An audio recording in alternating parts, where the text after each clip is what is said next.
parler de notre formidable réseau. Et ce réseau, comme vous le savez, il repose sur vous et les 10 000 bénévoles de la FIAF. Donc je voudrais vous dire à vous que vous êtes formidables. Et on va vous le répéter beaucoup. Et comme nous sommes formidables, nous avons la chance de pouvoir tenir notre AG dans cette salle magnifique, l'ancienne salle des machines de l'Imprimerie nationale. Et c'est grâce à notre ministre, M. Jean-Baptiste Lemoyne, qui est là, que nous pouvons tenir nos travaux ici.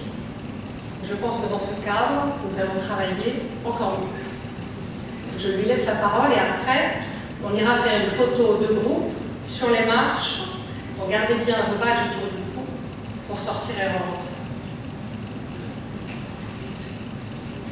Bien, Madame la Présidente, chère Corinne, Mesdames et Messieurs, chers amis, c'est vrai que c'est un grand plaisir de pouvoir enfin pouvoir vous rencontrer, réunis ici, dans cette maison qui est la vôtre, parce que bien, ça vient matérialiser un échange que nous avions eu il y a quelques mois. Et vous m'aviez dit que vous étiez traditionnellement hébergé par un partenaire de qualité, mais je trouve qu'il y a un symbole qui est celui tout simplement de s'ouvrir les portes du ministère de l'Europe et des Affaires étrangères. Et plus que la salle des machines de l'ancienne Imprimerie nationale, moi je veux retenir que cette salle, c'est surtout la salle dans laquelle se tient chaque année au mois d'août la conférence des ambassadeurs, et par ailleurs la salle où se réunit 2 fois par an l'Assemblée des Français de l'étranger.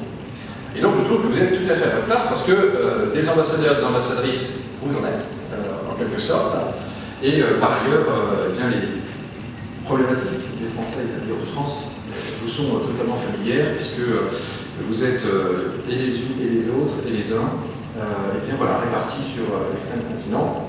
J'avoue que je connais cette villa, j'ai été, comme vous, 8 années expatrié. C'était un temps où j'étais un peu plus jeune, mais néanmoins, on prend bien conscience, naturellement, de la spécificité, même si tout cela a beaucoup changé, qu'effectivement les expatriés d'aujourd'hui ne sont pas les mêmes profils que ceux d'il y a 20 ou 30 ans. Je le lisais dans votre brochure, mais ô combien c'est vrai, de plus en plus de recrutés locaux, de plus en plus aussi de personnes qui viennent dès après les études. Voilà, donc il y a une diversité, un foisonnement de profils, de parcours, de cursus, et nous nous attachons avec Geneviève Devian, effectivement, eh bien, dès qu'on le peut, lors de nos déplacements à l'étranger, de venir à la rencontre des communautés françaises. Et c'est à chaque fois un grand bonheur parce que, quelles que soient les géographies, il y a un côté quand même pionnier. Je reviens d'Asie centrale, où, par exemple, au Kyrgyzstan ou au Tadjikistan, la communauté se compte allez, en quelques dizaines de personnes.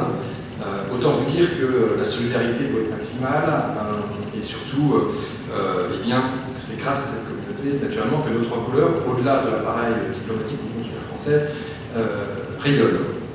Alors, joyeux anniversaire, parce que 35 ans, ça se fête, je ne sais pas si vous avez pris les bougies. J'ai vu que ça avait commencé quand même par un cocktail hier soir, qui va être assez sympathique, et ça va se poursuivre ce soir de la même façon. Je crois que c'est mérité parce que vous le disiez, Madame la Présidente, beaucoup d'engagement, de bénévoles, 10 000, un nombre d'accueils qui s'accroît. J'ai vu qu'il y avait d'ailleurs des discussions pour d'intégrer de nouvelles villes encore, de nouveaux pays. Et je trouve que c'est formidable parce qu'on est quand même dans une société globalement de plus en plus individualiste. C'est ce qui aussi, je pense, explique une partie du mouvement des Gilets jaunes. Enfin, c'est au-delà de l'aspect pouvoir d'achat, etc. On le voit, il y a aussi, hélas, des solidarités qui s'étiolent et parfois on se retrouve un peu seul face à l'ordre administratif, enfin c'est plein de choses.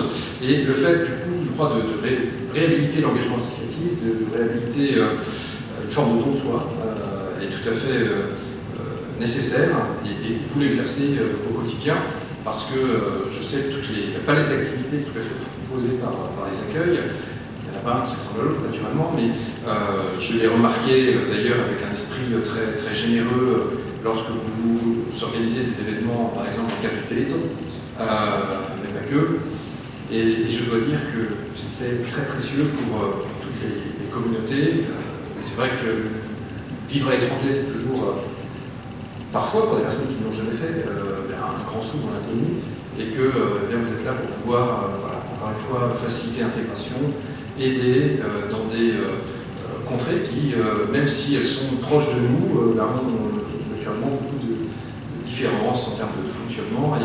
Et je voulais, encore une fois, symboliquement, ce sont des mots, mais vous dire un grand merci, parce que notre administration, elle est là, certes, mais nous avons d'ailleurs mené une enquête qualité qui montre que pas loin de 7 Français sur 10 hors de France sont satisfaits de cette administration consulaire.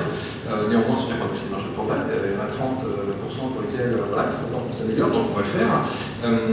Mais ça veut dire aussi qu'elle fait énormément avec des moyens qui de plus en plus sont rationnés. Donc je leur rends aussi hommage, mais que vous participez naturellement à toute cette vie, à cet écosystème. Vous dire peut-être quelques mots également des grands chantiers qui nous attendent pour les Français établis hors de France. D'ici 10 jours, je vais ouvrir la porte du confessionnal, si je puis dire, pour recevoir toutes les parties prenantes afin de réfléchir à l'avenir de notre enseignement français à l'étranger. Parce que c'est vrai que nous avons 350 000 élèves scolarisés dans ces établissements, que beaucoup de Français ne sont pas scolarisés dans ces établissements parce que parfois faute de place, et que le président a souhaité qu'on puisse avoir un doublement des élèves à l'échéance 2030, donc 700 000, c'est-à-dire qu'il y a une marche importante à franchir. Et ça veut dire aussi réfléchir sur comment arriver à augmenter sur la taille des établissements, sur le nombre des établissements, avoir également des écoles qui se créent, et tout cela, bien, ça demande des moyens humains, ça demande des moyens financiers, et ça sera l'objet des prochaines consultations. J'ose espérer qu'à plus court terme, à la fin du mois de mai, les Français établis hors de France pourront également se mobiliser puisqu'ils sont appelés aux urnes, comme tous les Français, pour ces élections européennes. On a veillé à ce qu'il y ait un tissu assez dense de bureaux de vote. D'ailleurs, on a 20% de plus qu'aux dernières élections européennes, pas loin je crois, de 500 bureaux. Là aussi, selon les géographies, c'est plus ou moins aisé, mais 14 pour avoir quand même la satisfaction de ce et qu'elle est prise en compte. Alors que vous avez commencé vos travaux, vous dire encore une fois que pour toutes les problématiques que vous rencontrez, vraiment, moi je suis à votre entière disposition. Considérez que vous avez un interlocuteur qui est conscient de ce que vous accomplissez. On se suit même si c'est virtuellement à travers les comptes, les réseaux sociaux, pour voir ce que vous faites. Et donc, naturellement, très attentif à tout cela. Et si il y a des situations locales particulières qui nécessitent un accompagnement, naturellement, n'hésitez pas.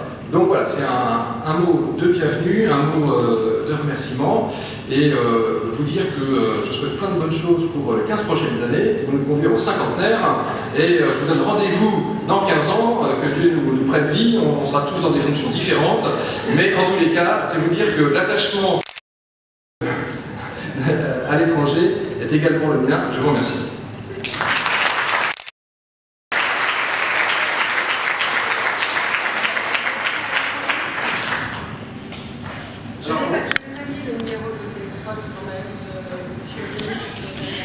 Joignable sur Twitter. Et par mail. Alors, on va se faire un petit souvenir quand même. Ah, voilà.